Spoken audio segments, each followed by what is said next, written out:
Hi, this is Dave. This year, Wendy and I both got sick around Christmas time, and then the weather was super cold in January. Warmth and sunshine sounded really good.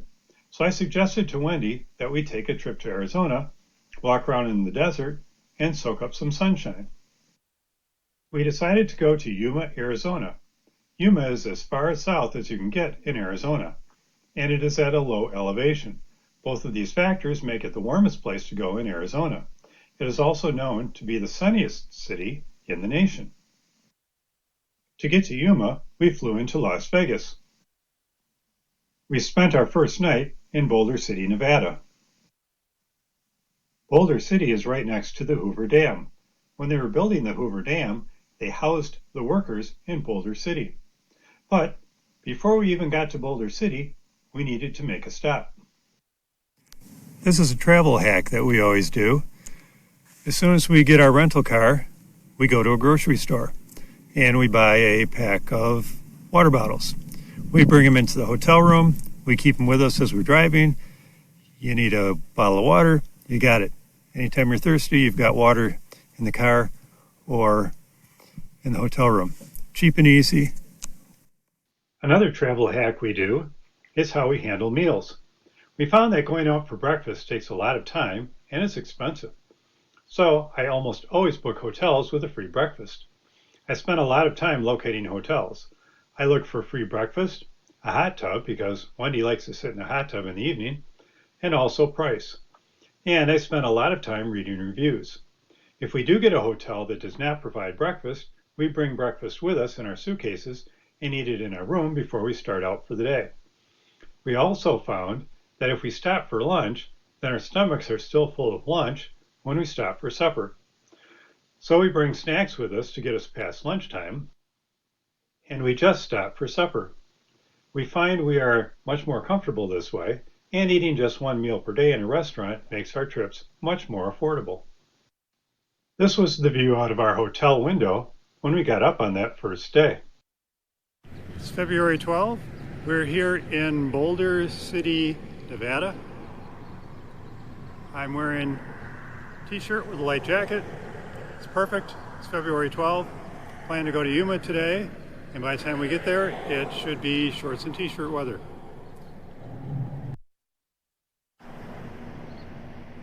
This is the hotel Wendy and I stayed in last night. And if we go about 30 miles that way, it's Las Vegas. And we'll pan around.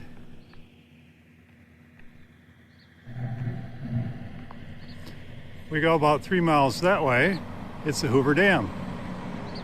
Now the Hoover Dam is really worthwhile seeing. Sorry about the truck noise. Hoover Dam is really cool. It's really worthwhile going to see. We're not going to go see it, but that's because we've seen it before. And we're going to go this way. We'll find a road. We won't hike over the mountains. We're going to go south to Yuma. And we'll pick it up there again in Yuma. When we left Boulder City, Nevada, we headed down to Yuma by the shortest route, which took us through California. Because our bodies were still on Michigan time, we got up really early in Nevada. We got to Yuma too early to get into our hotel, so we decided to visit downtown Yuma. Downtown Yuma has been well preserved. It has many historic buildings. When we went past this building where they board cats, I had to explain to Wendy why the term cat house was a pun. They have some nice artwork. It's a very pleasant place to walk. We returned to this downtown area several more times during our trip. With Yuma as our base, we took side trips. Our first side trip was a day trip to Joshua Tree National Park. To get there, we went up the west side of the Salton Sea. More on the Salton Sea later. National parks tend to be busy, so we made a point to go there on Friday instead of waiting till the weekend. As we approached the pay station to get in, there was a line of cars. A park ranger came up to our car and asked if we already had a pass. I showed him my America the Beautiful Senior Citizen Pass. He said, Yes, you do. He directed us around the line of cars, into an empty lane, and right into the park. We made stops here and there to look at things that caught our eye. Here's Wendy climbing around on some rocks. We visited one of their campsites. It looked like a pretty cool place to camp. We saw lots of mountains and lots of rocks. We weren't the only people climbing around on the rocks. Strangely, we did not take many pictures of Joshua trees. There are actually fewer than I would have expected in a park named after them. We've seen more Joshua trees in northern Arizona than we saw in Joshua Tree National Park. There is one to the right of those big rocks. We did see some cool cacti.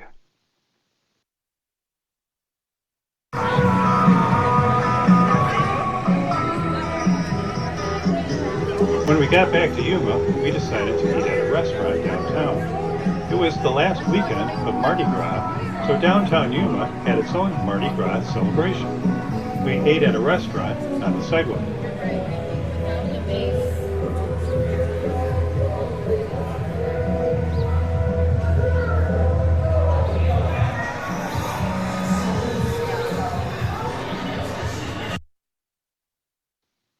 Our Saturday trip kept us right inside Yuma. We visited the Yuma Territorial Prison. This is a very popular tourist destination. It costs $10 a piece to get in, and it's well worth the price. The prison is very nicely restored, and the people running the museum do a great job. The prison operated until the early 1900s. After that, it was used for a while as the Yuma High School. Therefore, instead of the school mascot being the starlings or the giraffes like most high schools, they were known as the criminals. They shortened it up to the Crims. The Yuma high schoolers are still known today as the Crims. For one of our suppers, we ate at a restaurant in downtown Yuma called Prison Hill. It's owned by a great-grandson of a guy who spent time as an inmate at the Yuma prison. As you can see, the menu items are prison-themed. After our prison tour, we took a walk along the Colorado River. They have a very nice river walk. We were able to stand with 1 foot in Arizona and 1 foot in California.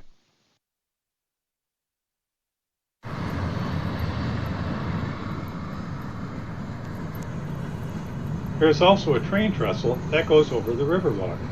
I really liked the aesthetics of the train trestle and the frequent trains passing over it. On another occasion, we walked underneath the train trestle as a train was going over it. In this video, the prison is to our left at the top of the hill.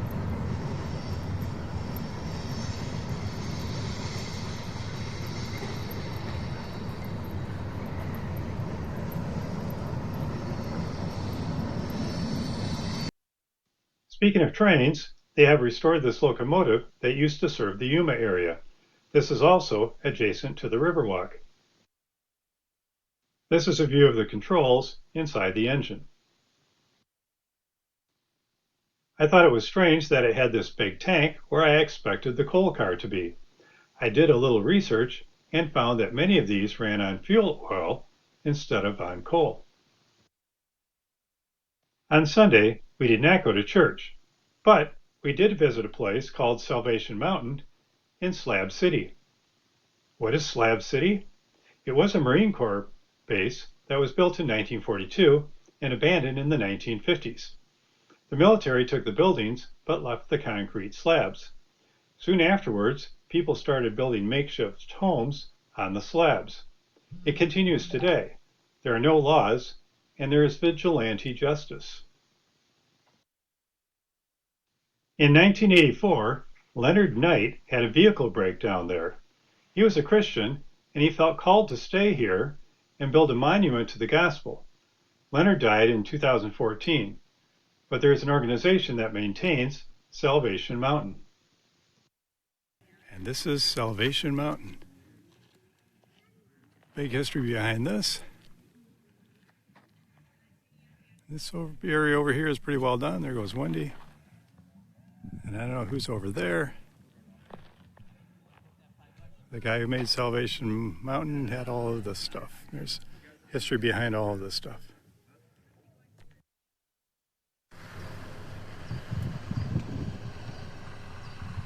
Here's a little drive farther into Slab City. As you can see, it's kind of artsy and quite a bit trashy. Some of the people were friendly and waved to us as we went past, but I don't think I'd want to be here after dark. In fact, once we got beyond Salvation Mountain, we thought it would be best not to get out of the car.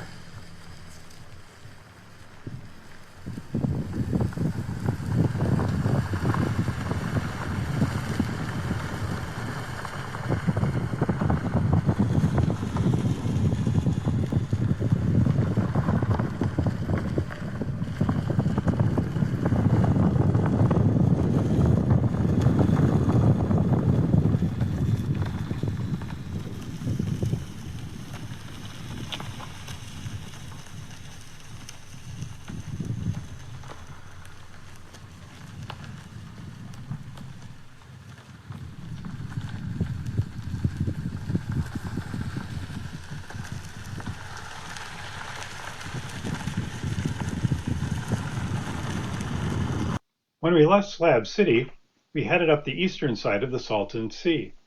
The Salton Sea is an area that is well below sea level. In ancient times, there was a giant lake there, but bigger than the Salton Sea. Eventually, that lake dried up. In 1905, an irrigation canal broke, and the Colorado River emptied itself into the area for about 18 months. In the process, it formed the lake known as the Salton Sea. It was saltwater because of the salt in the soil, but fish were able to live in it. The surrounding area was agricultural, and for decades the runoff from irrigation of the surrounding farmland maintained the water level in the Salton Sea. It also deposited fertilizer and other hazardous stuff. The area grew into a wonderful recreation area for people from Los Angeles and San Diego. Then in the 1970s, irrigation methods became more efficient, so there was little runoff into the Salton Sea. The Salton Sea began to dry up. As it dried, the salinity levels rose and the fish died, enormous amounts of fish.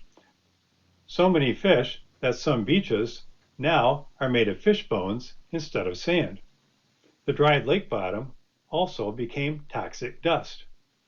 There is still a Salton Sea, much smaller than it was, but it is no longer used for recreation, and the surrounding communities are devastated. We visited the old marina near the northeast corner of the lake. I wouldn't even believe that. It changes. This is from a picnic area at the edge of the parking lot at the old marina. You can't even trust your other people. Did you see the McFall Bridge? It's the bridge to nowhere. So there's the Salton Sea, and we're at the northeast corner of it by the Boat and Yacht Club, I think, something like that. And you can see they're a little short on water over here. Turn around here, and where there used to be, I'm sure, some kind of a pier. Just a bunch of posts sticking out. There's the old Boat and Yacht Club.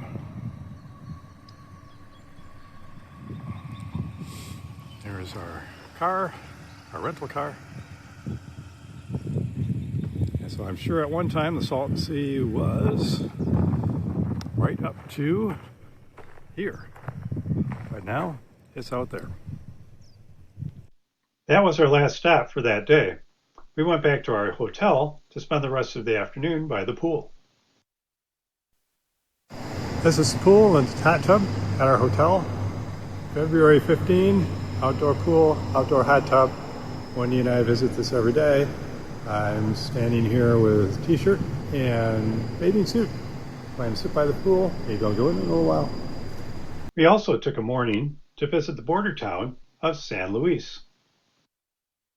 We are in San Luis, Arizona, at the border.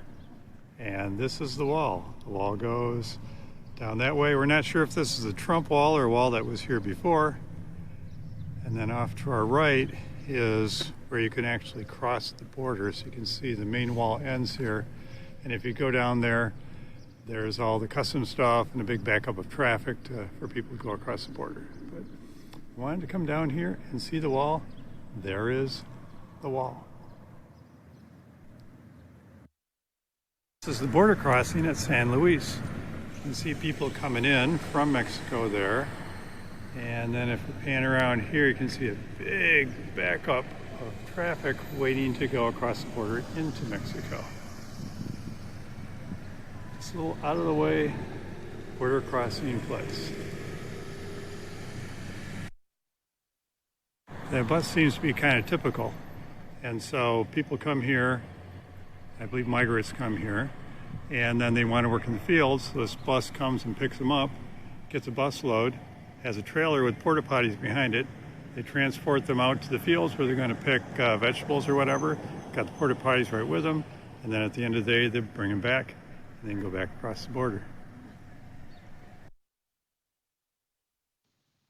Finally, it was time to make our way back up to the Las Vegas area. We decided to go through Arizona instead of going through California, and we decided to make a stop at Lake Havasu City. On the way back to Las Vegas, Wendy and I decided to stop off at Lake Havasu. Wendy's in one of the little shops over there right now, and this is the London Bridge. It is the bridge that was physically in London, England. And in the 60s, I think, a real estate developer paid to have it taken apart and brought over here and reassembled.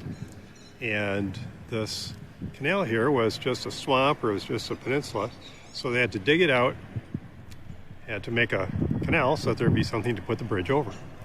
And I understand there are still bullet holes in some of the bricks in the side of the bridge where the Germans shot at them when it was in England during World War II.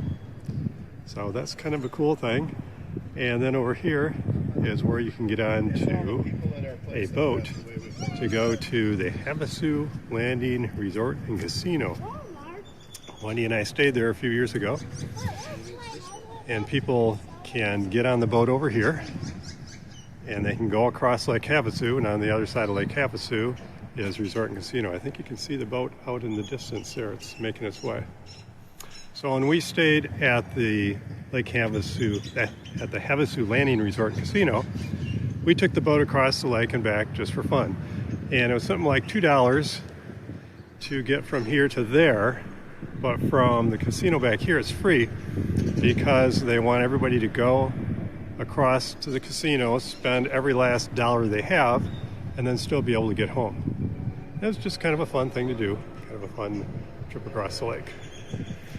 So this is Lake Havasu City. The lake behind this island here is Lake Havasu, and there's the London Bridge.